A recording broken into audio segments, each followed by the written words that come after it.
Buenas tardes, bienvenidos todos aquí en un horario de sobremesa. Hoy vamos a hablar de uno de los temas que ha sido seguramente lo más candente y el más comentado dentro del Codemotion, que es la inteligencia artificial. La vamos a querer llevar un poco más, quizás en un ámbito diferente, que es orientada a cómo implantar esas soluciones y cómo hacer ese testing inteligente.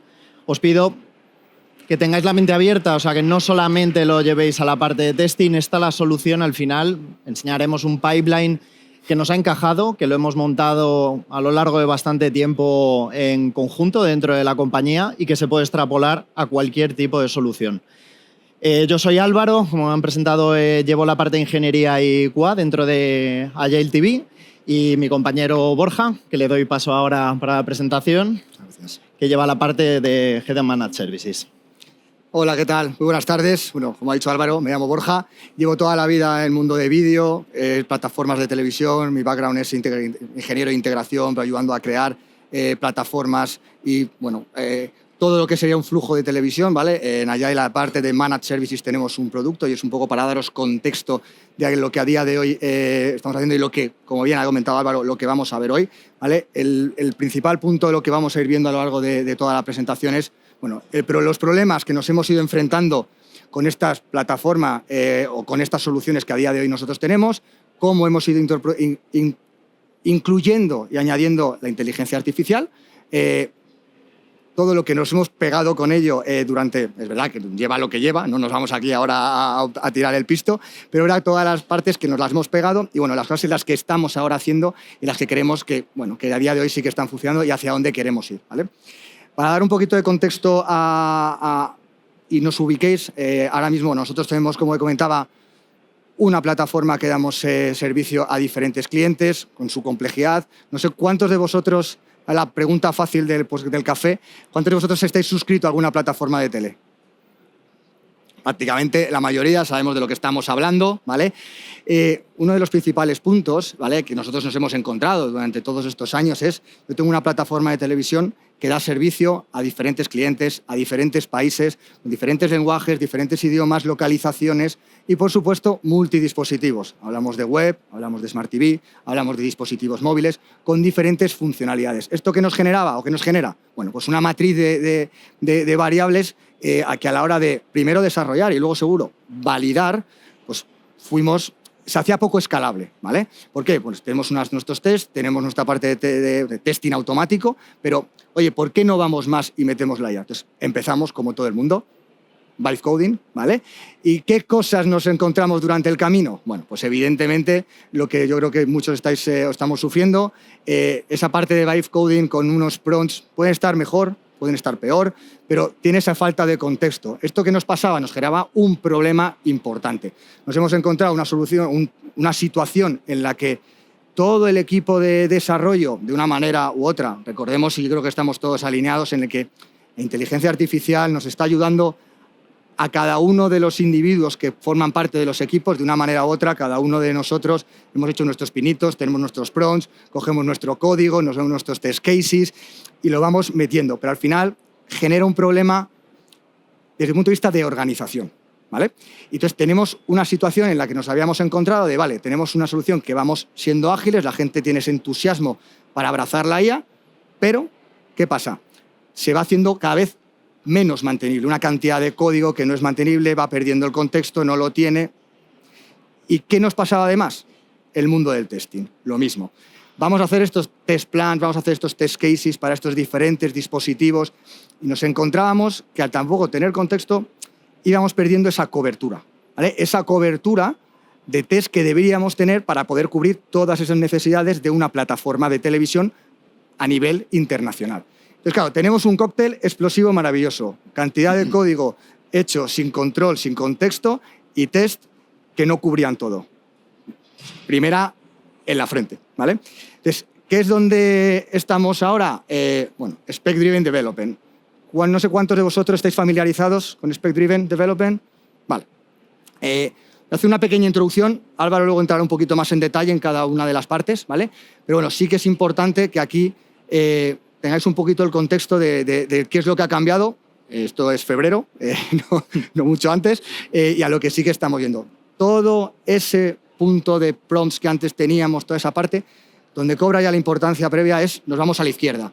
Le vamos a tener cariño a esas especificaciones, vamos a tener cariño a aclarar todas esas especificaciones con el product owner, con el arquitecto. Entonces, nos vamos yendo mucho a la izquierda para intentar evitar tener esa situación famosa de tengo un ticket en Jira con una línea de descripción, búscate la vida, ¿vale? Bueno, pues, ¿qué es lo que busca con todo esto? Bueno, pues vamos, como digo, muchas fases. Como veis, en este flujo hay una parte final, no pequeña, pero sí que está al final, que es la parte de implementación. Implementación es verdad que es código y testing. Aquí hemos querido separar la parte de implementación y testing porque vamos a hablar de testing, pero entended que estamos hablando de que a la hora de implementar hacemos el código, por supuesto, code review y luego el testing, ¿vale? Entonces, con todo ese flujo, como decía, nos vamos a la izquierda.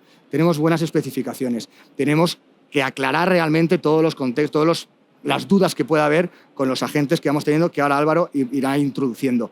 Una vez que tenemos esto, nos vamos al plan. Vamos a volver a ser muy estrictos en ese plan. ¿Vale? ¿Qué tareas me va a ir sacando? Vamos a evitar lo que decía, esa línea de descripción en un ticket. Vamos a tener unas tareas completamente definidas. Esto, como os sonará, no solamente a testing, esto es un tema, obviamente, de desarrollo, ¿no? Entonces, cuando ya tenemos todo eso, ya pasamos a tener todo ese contexto. Aquí os hemos puesto un ejemplo, ¿vale? Que es la parte de SpecKit, framework que podemos utilizar SpecKit, podemos entrar con BMAT, podemos entrar con OpenSpec.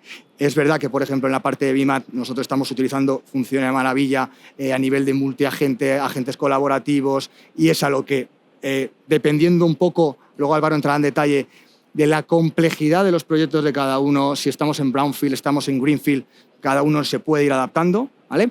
Pero un poco para que tengáis esa pincelada de hacia dónde estamos yendo, hacia dónde o qué es lo que hemos querido construir, no solamente como organización dentro del desarrollo, sino obviamente también en la parte de testing, con esta parte de Spec Driven Development, que, como digo, dando muchísima importancia a las especificaciones. Sé que me repito con esta parte, pero es que es algo que todos hemos sufrido y que es verdad que aquí cobra muchísima más importancia, como digo, con 2 quality gates que he comentado, la parte de aclarar las especificaciones y la parte de analizar todo ese plan y ser muy crítico con adversarial review, que sí que es importante. Cuando un agente me da algo, siempre te va a dar algo, que salga alguien, otro agente, y te vaya criticando lo que has ido sacando, ¿vale? Y ahora os dejo con Álvaro para que veáis la chicha en la parte de testing. Vale, viene ahora la parte un poco más densa. Y ya tenemos un framework. Framework es Spec Driven Development, SDD. Es un framework de trabajo donde por fin un poco ponemos cierto orden, ¿no? en cómo trabajamos con la inteligencia artificial. Nos dejamos un poco del prompt engineering, meter prompts, cada uno que utilice sus herramientas. Estandarizamos. Es un poco la clave de hacia dónde queremos ir con estos modelos de I, sobre todo. Pensad que lo vamos a llevar a equipos de distintos perfiles técnicos, distintas tecnologías, etc. Entonces, con este framework de trabajo, ¿qué podemos construir o qué hemos construido tras muchos intentos y poder finalmente implementarlo?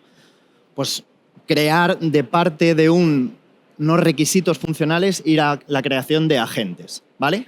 ¿Qué necesitamos para la construcción? Es una receta relativamente sencilla, donde tenemos una parte de la entrada, tenemos una parte en el medio, que sería la parte de la agentización, en este caso centrados, como ya os decía, en la parte del agente de test, y una parte final donde son los outputs que queremos. ¿Qué queremos con los outputs siempre? Que sean consistentes, que sean sólidos, que todas las veces que se ejecute un mismo pipeline, siempre generemos unos resultados confiables. Para eso, toda la parte que nos da SDD, el Spec Driven Development, nos va a permitir tener una entrada sólida donde tenemos qué vamos a hacer con el producto, qué hace mi producto, para quién es, qué características tiene, cómo trabaja mi equipo de desarrollo, cómo trabaja mi equipo de testing, qué tipo de test de integración de end-to-end unitarios quiero generar cada vez que tire un agente de código, de revisión. Eso es lo que nos da Spec Driven Development. Nos va a dejar una base sólida que nos va a garantizar tener unos resultados en la parte final que siempre van a ser consistentes con nuestros ciclos de trabajo. Aquí sí que me gustaría hacer un poco de hincapié porque sí que hay mucha terminología en lo que es pues, las skills, los agentes, los hooks, toda la parte relacionada con el ámbito de IA, que cada día salen nuevas. Entonces, a mí me vino bien hace tiempo un símil que me pusieron, ¿vale? Relacionado con el mundo de una cocina, un restaurante, ¿vale? Entonces, nosotros tenemos una receta que si seguimos paso a paso tenemos siempre el mismo plato, siempre nos va a salir el mismo plato, un poco variará en cierta medida, pero eso se puede asemejar a lo que son las skills, recetas con pasos muy procedimentados que siempre nos va a dar un mismo resultado final. La parte de los agentes, el jefe de cocina o el chef principal, que es el que nos va a dar esa organización y esa coordinación de lo que hacen el resto de módulos dentro de un sistema, que en este caso, como luego os enseñaré en más detalle, son los pequeños o los agentes locales. Agentes locales que tienen tareas muy concisas, muy claras y las hacen muy bien. Y esas tareas son las que en conjunto van a orquestar al agente principal, que es el que va a dar unos resultados o unos, en este caso, unos test cases o una información en formato de test case que se va a volcar en Jira con unas garantías de calidad y unas definiciones muy sólidas, ¿vale? Eso serían, que es una de las frases muy importantes aquí, los quality gates. Es decir, no te dejo seguir si esto no está bien, ¿vale? Seguimos profundizando en las distintas partes o los distintos módulos. El principal es la entrada. La entrada, como hemos dicho antes, necesitamos requisitos sólidos, documentación muy bien estructurada de qué hace mi equipo, para quién trabajo, qué necesita mi cliente, cuáles son los formatos de trabajo. Y para ello, principalmente, 4 de los documentos o la documentación más importante, que como sabéis siempre están estructurados en formato Markdown, serían documento del PRD, Project Requirement Definitions, defino el qué hago, qué es los objetivos del proyecto, cómo trabaja el equipo, qué tecnologías, qué stacks utilizo, una información completa, absoluta, de lo que es el proyecto. Diagramas de arquitectura, bajo nivel, APIs, endpoints, aspectos técnicos, quizás convenciones distintas que pueda tener para distintos clientes. Si tengo, como en nuestro caso, pues a lo mejor entregas para un cliente en Latinoamérica, otro cliente en Europa, etc. Y luego reglas de negocio muy específicas que tiene que seguir. Mi equipo de testing trabaja así. Los tests están estructurados en este formato. Yo quiero generar una salida que siempre la consuma otro agente que va a generar test automáticos para multiplataforma. Todas esas reglas de negocio yo las tengo que tener almacenadas. ¿A esto cómo lo vamos a llamar? El knowledge base. Es la base de conocimiento de cada uno de los proyectos en los que trabajo. Cada uno será común, independiente o podrán compartir ciertas cosas. La parte compleja aquí, sinceramente, son 2. Una, crearlos. Son ficheros Markdown bastante extensos y duros de leer por un humano. Y mantenerlos. Esas 2 cosas se solucionan con un framework de trabajo que para equipos medios y grandes está muy alineado, que es o la parte de SpedKit o la parte de BMAT. Esos frameworks de trabajo, que os recomiendo que les echéis un vistazo, tienen un conjunto de multiagentes que combinan la generación de toda esta definición de tu proyecto, que acabarías aprendiendo hasta cosas que no sabes de tu propio proyecto, te van guiando en arquitectura, en definición, en contexto de proyecto, en cómo quieres hasta las interfaces y los UIs y los desarrollos, y son capaces de guiarte, generar esa documentación, esa información en base de documentación que tienes en Confluence, puedes empezar a estructurarlo con tickets de Jira y al final alimentar un sistema sólido donde tú tienes toda la información de un proyecto y eso te vale al final como centro de conocimiento unificado de qué hace tu solución. Pues eso, lo importante es crearlo y luego mantenerlo al final de la cadena. Pasamos ahora a la siguiente parte, que es la del agente de testing como tal. Esta es la parte central y aquí sí que vuelvo un poco al símil que hacía antes con modelos de agentes, subagentes, que combinan distintas partes. Aquí lo que tenemos es unos requisitos o unas especificaciones dentro de nuestro knowledge base muy bien estructuradas, donde tenemos toda la información de qué hace mi proyecto. N ficheros podemos tener. Podemos tener ficheros hasta o definiciones de formatos en Confluence, de cómo escribimos, de lo que sea.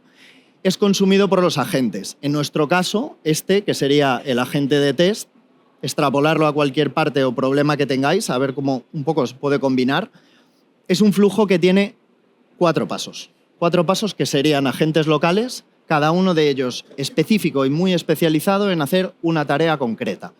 Y esas tareas, la primera, el quality gate, es decir, yo no paso de ahí si no combina esa parte de calidad en las especificaciones. Yo he visto tickets de Jira o para hacer desarrollos de una línea y he echado una cantidad de imaginación terrorífica. La iteración que tenemos ahora con, oye, ¿dónde está esta definición? ¿Dónde están las especificaciones? Tenías un enlace que te paso actualizado hace 8 meses. Al final eso se va convirtiendo en un problema acumulativo y estoy seguro que todos aquí lo hemos tenido y lo tenemos en muchísimos casos. Esa parte de analizar especificaciones y ver qué me faltaría, si una IA es capaz de comprenderlo, si a nivel de revisión humano falta algo y ser capaz de modificarlas, enriquecerlas y que un humano al final de esa cadena simplemente las valide, solamente con ese paso estandarizamos mucho todos los procesos, estandarizamos toda la documentación que tenemos, estandarizamos los procesos que tiene que seguir el equipo. La siguiente parte sería el analizador de test. En nuestro caso, quizás diría que es una de las piezas que más me gusta porque lo que hace es evaluar el trabajo que haya hecho el equipo, todos los tests que tenemos metidos en Jira, con una estructura por fin unificada, con etiquetas y muy bien caracterizados. Lee los requisitos que le estamos pidiendo. Oye, genérame estos tests con toda esta definición. Nada de custom prompts y... No, este es el contexto de todo el proyecto o de la parte o sección que queremos analizar y quiero que me generes los tests. Y además quiero que me detectes gaps o faltas que tengo yo en mi repositorio existente. Es capaz de analizar toda esa información, procesarlo en conjunto y pasarle y devolverle el control luego al agente global, que es el que va paso a paso definiendo.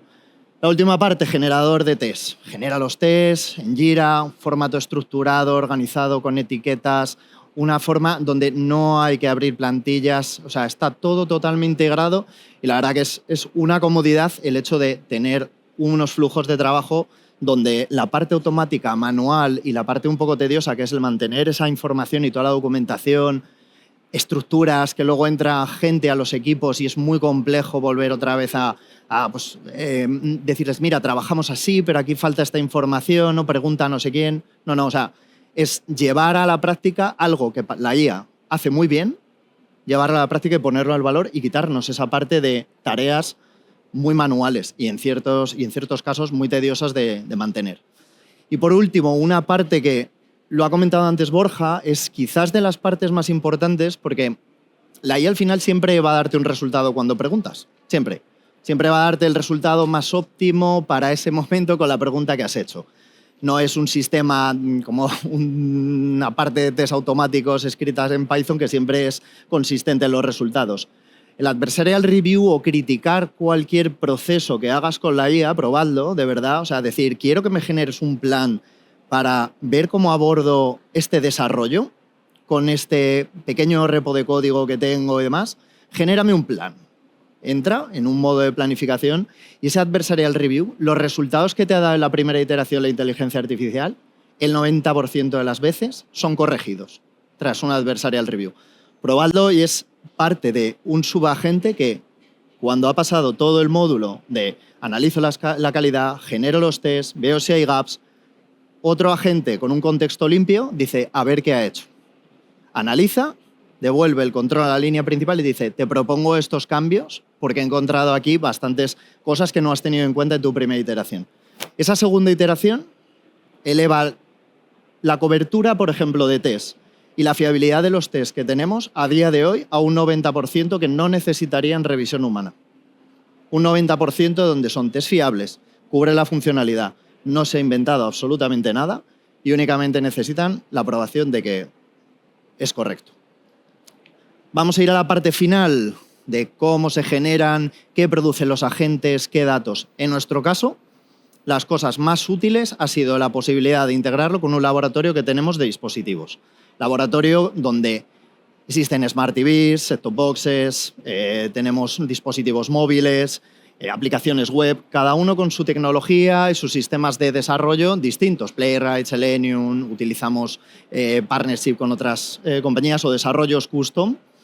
Con esta parte de agentización y creación de los tests, hemos sido capaces de combinar esa cadena, definir cómo van a ser los tests o ese plan para que otro agente de código comience a desarrollar esos tests automáticos en los distintos dispositivos y supervisar esa segunda fase de creación. Y luego, por supuesto, muy alineado con la parte de pues, incidencias y todo el seguimiento que tenemos que hacer, pues una revisión humana dentro de Jira. Al final, los ficheros Markdown están muy bien, pero es duro y complicado seguirlos. Entonces, en Jira, ¿qué hemos conseguido? Pues al final toda la información, seguir estructurándola, volcar los textos con la misma estructura. La verdad, una gozada. Una gozada tener unos ciclos de trabajo donde se estandarizan procesos y en la parte final de la cadena son resultados consistentes sprint tras sprint.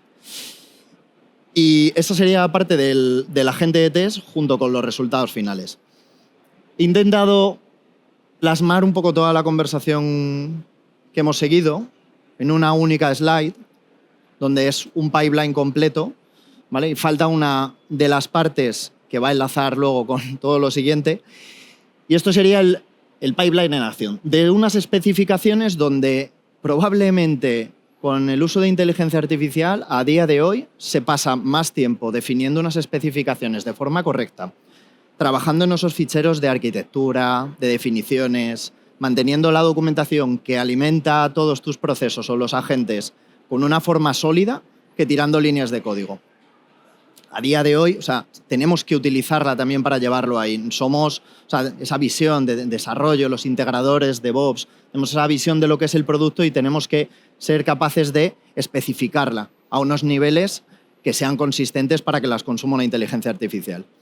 Con estas especificaciones y ese knowledge base, con todos los documentos que tenemos de arquitectura, estrategia de test, reglas de negocio, tenemos luego la parte del agente de testing. Ese agente de testing vive, en nuestro caso, en AWS Bedrock, funciona por API, costes mensuales, escalable todo lo que necesites.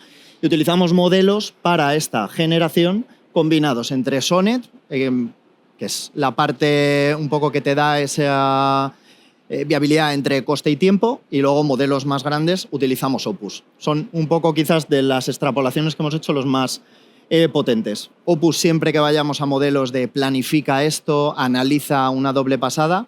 Modelos quizás más ligeros como Sonnet son bastante precisos para esta fase de la gente. Análisis de la calidad, como comentaba, generación de test cases, el adversarial review, repito, es de los pasos que aportan un plus de valor siempre que has diseñado un plan de lo que vas a hacer. Y por último, decisión, ¿es automatizable el test que has generado? Sí.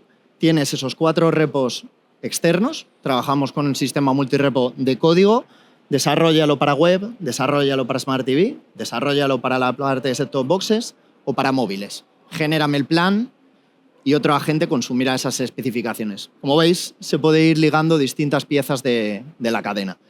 Y por último, todo el traqueo manual, incidencias de Jira, ser capaz de hacer reportes automáticos, entregar esa calidad, poner en valor la calidad del equipo, lo que ha estado haciendo, sacar información valiosa, estadísticas, KPIs, etcétera. Todo esto por fin ya está, lo tenemos y lo que tenemos que hacer es mantenerlo, sobre todo eso.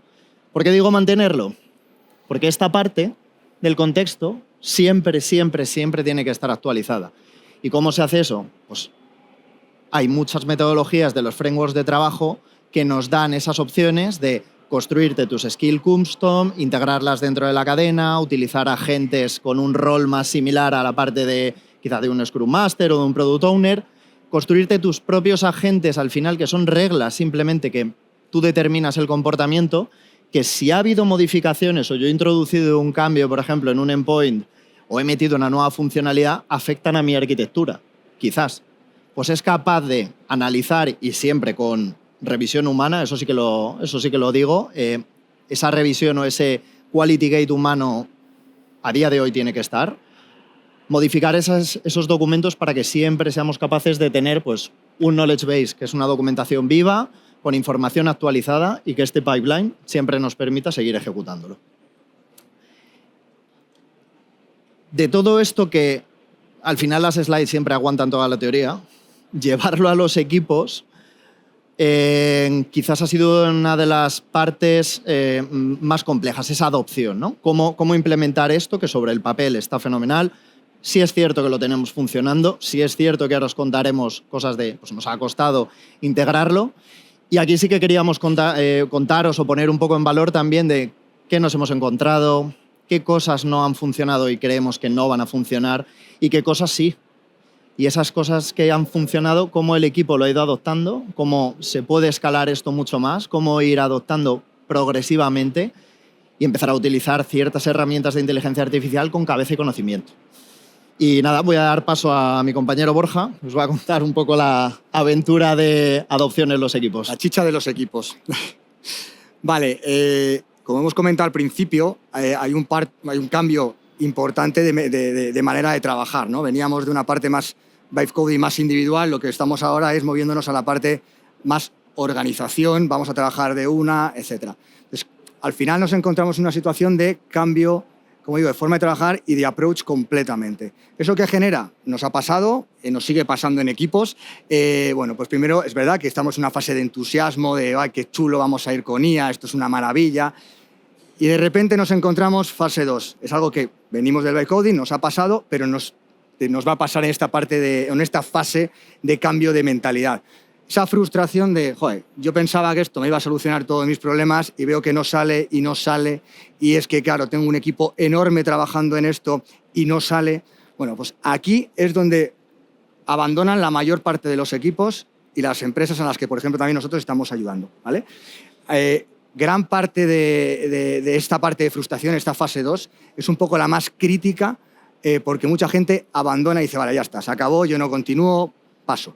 Entonces, lo que a nosotros nos ha funcionado y nuestra recomendación es, primero, equipos pequeños, muy especializados, es verdad, equipos pequeños. Cuando tengan controlado ese framework de trabajo, me da igual el que se utilice para Greenfield, para Brownfield, cuando tengan todo eso domado y vayan trabajando correctamente en esos equipos pequeñitos, vamos a la siguiente fase, vamos poco a poco, vamos a ir añadiendo, oye, pues dentro de ese framework, por ejemplo, que estamos utilizando de SpecKit, resulta que se me queda coja una parte, pues voy a ir creando mis propios agentes que complementen esos frameworks porque me siento más cómodo, veo que esto sí que está funcionando, voy añadiendo más elementos, vamos ampliando y al final vamos a ir introduciendo más gente a esos equipos de trabajo. Porque al final lo que hemos visto nosotros y lo que al final sí que es cierto que sufres es vas a una creyendo que lo vamos a solucionar todo desde el principio, el mismo dimensionamiento de equipo que teníamos antes lo trasladamos a esto y te encuentras estancado en esa fase de frustración absoluta, ¿vale? Entonces, ahí sí que nuestra recomendación, o lo que a nosotros sí que nos ha funcionado muy bien, es empezar por equipos pequeños, muy especializados, diferentes perfiles que nos puedan ayudar, entender, como digo, todo ese flujo de cómo está la IA interactuando con nosotros o con los agentes y viceversa, y a partir de ahí ir construyendo, ¿vale?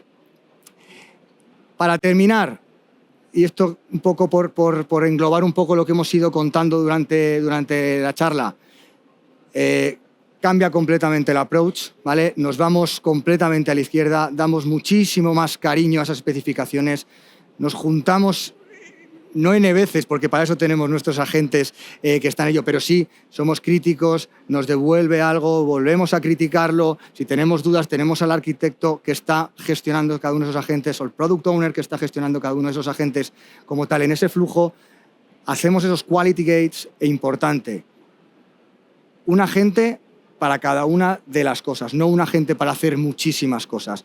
Mejor tener subagentes que vayan haciendo cada una de esas cosas, luego tener un agente que vaya orquestando a todos. Y hay una cosa que Álvaro ha comentado antes, ha pasado por encima, pero sí que es importante mencionarla. No solamente en los agentes, hemos hablado antes del contexto también. Cuando estamos en un mundo en un proyecto en el que tenemos diferentes repositorios, cada uno de esos repos tiene que tener cada uno de sus contextos.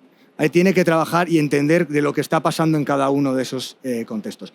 Lo mismo, igual que tenemos subagentes, entendedme el símil, ¿vale? De subagentes específicos, tenemos un contexto específico por repo y luego tenemos un orquestador, un repo knowledge base, como queramos llamar, que tenga un contexto de lo que está pasando en tu end para que cuando a mí me lleguen unas especificaciones nuevas, bien sean para desarrollo, bien sea para testing, funcionalidades completamente nuevas, entre por ahí y con todo ese contexto sea capaz de identificar a qué repos está afectando y luego ya, cuando creemos esas épicas, esos stories, o esas tareas que vamos a ir ejecutando, ya cada una de esas tareas irá a cada uno de esos repos individuales. Ejecutaremos en cada uno de esos repos ese desarrollo de la story, ese code review, ese testing individual y luego actualizar todo el contexto cuando sea necesario. Bueno, con esto un poco queríamos resumir un poco hacia dónde hemos querido enseñar hoy. Espero que os haya gustado. Muchísimas gracias por la hora que es y por la atención. Y os dejamos nuestros QRs por si estáis interesados, ¿vale? Y queréis cualquier pregunta, cualquier duda, si estáis interesados en cualquier aclaración de algo de lo que hemos contado, más que encantados para responder, ¿vale? Muchísimas gracias. Vale, Luna, que si quiere levantar la mano está por aquí, dice, ¿cómo gestionáis la seguridad de la información en todo el proceso que habéis explicado? Vale, la parte de la seguridad, la verdad que es una de las piezas bastante críticas cuando hablamos con sistemas de inteligencia artificial. Trabajamos con modelos que no están en local, evidentemente. Hay tres partes en la escala de seguridad o cuando hablamos de seguridad con IA. Primero es gestión de nuestra aplicación. Es cierto que para la parte de seguridad hay modelos propios o agentes que vienen ya preconstruidos con distintos frameworks o podemos readaptarlo nosotros para gestionar esa seguridad de los datos como tal, la seguridad de nuestra aplicación, hacer la compliance o seguir unas buenas prácticas de seguridad.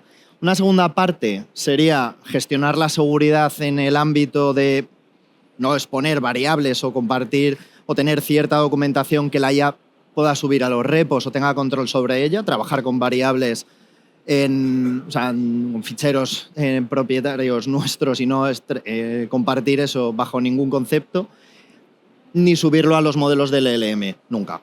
Y la tercera parte es dónde van los datos que mandamos a los modelos de lenguaje. Quizás yo tengo información a lo mejor sensible de un cliente que no quiero compartir o este diagrama de arquitectura para el cliente X lo tengo expuesto o lo subo en el LLM.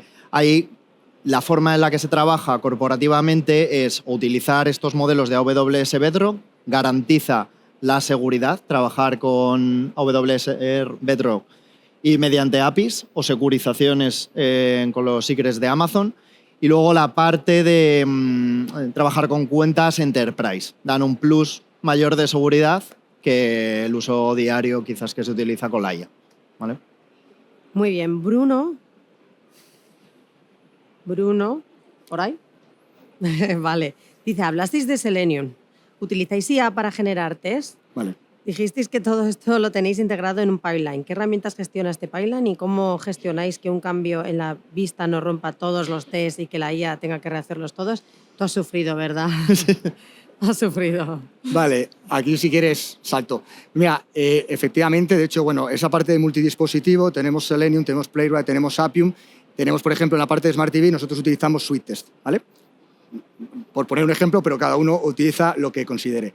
Nosotros, una de las partes del flujo que teníamos, que mostraba Álvaro, cuando tú entras en ese mundo en el que tenemos nuestros tests ya generados y automáticamente generan nuestra base de Gherkin, lo que sí que tenemos son esa parte de monorepo para que esos tests sean únicos, ¿vale? Pero luego hagamos la traducción a través del uso de la IA. Si apunto a Playwright, voy en una forma. Si voy a SweetTest, voy con JavaScript porque está con JavaScript. Entonces, ahí es donde, o como nosotros lo tenemos planteado, ¿vale? En ese escenario. ¿Cómo no rompes? Volvemos a lo mismo. Todo lo que puedas mantener de contexto, si tú tienes individual ese repo completamente orquestado arriba y no pierdes el contexto de lo que vas perdiendo, ahí es cuando evitas que se rompa. Eso es lo que nosotros nos habíamos encontrado en el pasado. En el pasado, cuando decías, bueno, pues yo voy poniendo, tengo los qualits y van escribiendo sus prompts, entonces van teniendo sus tests, lo van subiendo en 3plan, lo tienes organizado, pero nos encontramos problemas de cobertura. Nos encontramos grandes problemas de cobertura porque no íbamos actualizando. La manera que nosotros hemos encontrado es utilizar la parte tradicional de automatización, pero metiendo la parte de ella para que nos ayude a esa generación. Ya no tengo a una persona de QA del responsable creándome Gherkin, esto si va el when given then, ya lo vamos reduciendo, entonces ya tenemos esos agentes que nos lo van creando. ¿Vale? Muchísimas gracias, Rodrigo. Rodrigo comentaba, para una empresa en la que el paradigma de desarrollo ha sido siempre TDD, ¿merece la pena investigar e implementar una solución SDD como la que habéis planteado? Yo, en mi opinión, sí. Sí, pero no por las modas o hacia dónde vamos y demás. Es porque lo he probado. O sea, y lo he vivido, lo he hecho.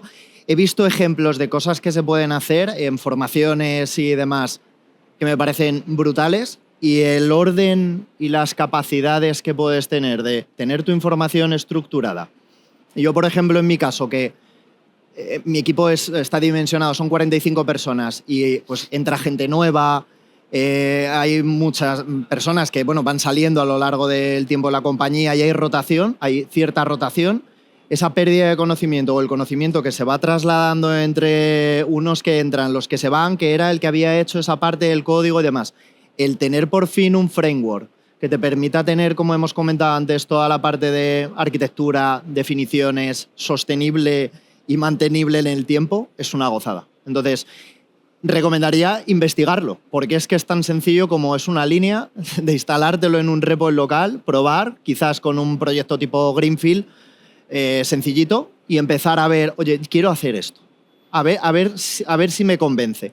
Y al final, estas cosas no es imponerlas a la fuerza, ni decir, es que hay que hacerlo porque es la moda y es lo que todo el mundo quiere. Yo de verdad lo recomiendo probar, porque yo en mi caso, o sea, me parece una pasada. Me parece una pasada. Y añado una cosa más importante, una de las cosas que nosotros hemos visto, el introducir esta parte de IA, lo que nos ha hecho ver son nuestras miserias. Es verdad, todos tenemos miserias y somos así. Y bueno, pues esta documentación a lo mejor no estaba tan bien como pensábamos. Bueno, pues todo este tipo de cosas hace darte cuenta que puedes seguir mejorando. Pues sí. Entonces, es verdad, como dice Álvaro, yo creo que el probarlo hay que hacerlo.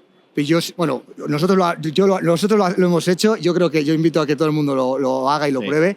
Sí que es verdad que para no entrar en esa parte de frustración, yo empezaría con un Greenfield o, como ha dicho Álvaro, o con algo de Brownfield si quieres hacer un refactor de un módulo que tengas muy controlado, que quieras ver cómo va, que hago la refactorización, puedes utilizar test de caracterización para poder ver cómo he hecho el refactoring, todo ese tipo de cosas, pero no intentar hacer un refactoring de todo de una, porque entonces, si no, la frustración puede ser tan dura que digas, vale, ya está, sigo en lo de antes.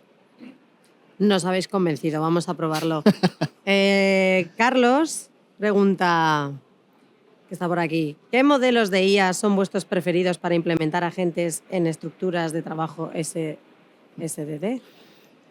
Modelos de IA que han funcionado muy bien o herramientas a las que iría a día de hoy, si no utilizamos modelos en local porque no tenemos la potencia o lo que sea, Claude.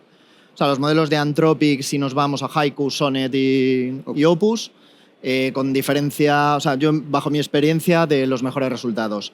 Sonnet para un desarrollo de cosas que quizás no tengan una complejidad excesiva o si hemos sido capaces de atomizar muy bien las tareas que tiene que hacer, funciona el compromiso del ratio de tokens que gasta y un poco pues, velocidad y consumo es bastante adecuado, a menos que tengáis barra libre de tokens y podéis gastar los que queráis. Modelos... Salvo en la hora de Estados Unidos cuando se despierta, que entonces ya se consume muy rápido todo, pero por lo demás va bien. Modelos quizás cuando hacemos fases de diseño o planificación, de planifícame cómo quieres abordar esta implementación, añadir cierta complejidad a este módulo, teniendo en cuenta esta arquitectura, estas definiciones, etc. Ahí vayamos a modelos de Opus. Modelos de Opus con el modelo de pensamiento extendido y la verdad que da muy buenos resultados y es ahí donde tiene esa parte. De hecho, en Claude hay un formato que le puedes poner el Opus Plan, que siempre que vayas a planificación estira con Opus y siempre que vayas a desarrollo, tareas más livianas, puede ir con la parte de Sonnet. Pues resumir, toda la parte de especificación que hemos hablado antes hasta llegar a la implementación, todo lo que sean modelos tipo Opus 4.7 que con un high effort que tengamos, muchísimo mejor. Ya luego bajaremos a Sonnet o a otros modelos un poquito más en la parte de desarrollo, implementación y testing, porque, como ha dicho Álvaro, ya tienes todo ese análisis previo importante con toda la potencia que te da Opus en ese sentido. Ya sabes, la licencia de 200 pavos. Taca, taca. Ya funciona. Así estamos. Vale, y Gabriel, porque nos llega ya para una última, Gabriel, que está por ahí, Gracias. Una de las cosas que más debate ha generado en SDD es cómo recomiendan integrarlo en proyectos ya muy avanzados.